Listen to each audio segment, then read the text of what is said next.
Okay, so in this lesson we have limit as x approaches what 0 of sine theta over theta, which is equal to 1, and limit as x approaches 0 of cos theta over theta, which is equal to 0. Now many students see these particular things in their textbooks and ignore them. Now there's a way to evaluate these things. There's a way to check or to prove if to prove how limit as x approaches 0 of sine theta over theta is equal to 1, and limit as x approaches 0 of cos theta over theta equals 0. Now how do we prove it? So now we prove it using a rule called L'Hopital's rule. So we prove it using the L'Hopital's rule. So this is the rule we are using, the L'Hopital's rule. Now what does the L'Hopital's rule say? So the L'Hopital's rule says, given we have a function f of x and another function g of x. So we have these functions f of x and g of x.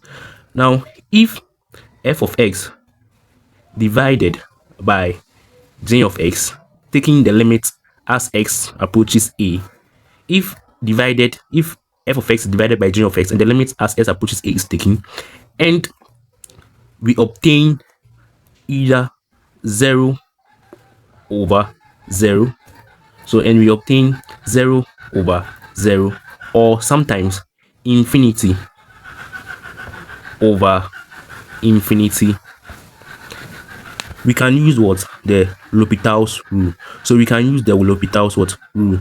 So basically the L'Hopital's rule focuses on this. The L'Hopital's rule focuses on this.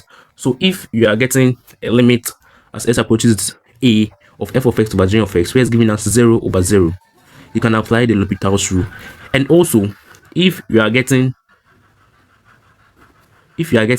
b over 0, you can apply the L'Hopital's rule. You can apply the L'Hopital's rule. So L'Hopital's rule basically deals with what? If you are getting an undefined answer. So we call this undefined. So if you are getting an undefined answer, you can approach or you can use the L'Hopital's rule to solve that particular limit. So that's what you're coming to prove what? Limit as s approaches 0 of what? Sine theta over theta, which is equal to 1, and limit as s approaches 0 of cos theta over theta, which is equal to 0. Now back to the L'Hopital's rule. There's more. Now this rule is saying that if you have an undefined answer, you can use it, right? Okay.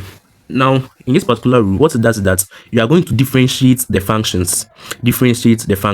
So for the L'Hopital's rule, you are going to take the limit as s approaches 0, a, of your f. You're going to differentiate f prime of x over g prime of x, right? So limit as x approaches a of f prime of x over g prime of. Now take note, you are going to differentiate the functions as it is. So let's take a quick example before we go. So if let's say limit as x approaches a, and you have x squared minus 8 over x minus 2. Now let's say a here, we don't want to actually say the value of a. We are just doing a quick way of how to differentiate this. So let's say this here is our f of x, and this here is our what? G of x. And let's see, when you put a into it, we get what? An undefined answer. So look at how the differentiation will be done. So we are going to differentiate. So you don't differentiate as you are differentiating a fraction in differentiation, right? You differentiate just the top, just the down separately. So you are going to what? Limit as x approaches a of now x squared minus 8. The differential of this is 2x over x minus 2. So when you differentiate x, you get what? 1. So we now get limit as x approaches a of 2x. Limit as x approaches a of what? 2x. Now most people, when they are told to differentiate this thing, they go ahead to do something like this: x minus 2 all squared. Please, this approach, x minus 2, they go ahead to do x minus 2 all squared, then 2x into brackets the x minus 2, then minus the x minus 2, then minus the x squared minus 8, x squared minus 8, multiplying 1. Please, this is not the procedure or method for doing the differentiation using the L'Hopital's rule. So please don't confuse yourself. So now let's do what we're about to do. So now let's take limit as x approaches 0 of sine theta over theta, which is equal to 1. Now I come to actually know if this will give us 1. So we are taking limit as x approaches 0, limit as x approaches 0 of sine theta over theta, right? Okay, so now we can see that if we substitute 0 into this particular function, we are going to get what? 0 over 0. So hence we can approach the what? The L'Hopital's rule. We can do what? Approach the what? L'Hopital's what? Rule. Okay.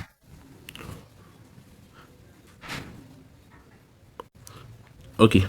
So now what we are going to do is that, so we are taking limit as x approaches 0 of sine theta over theta.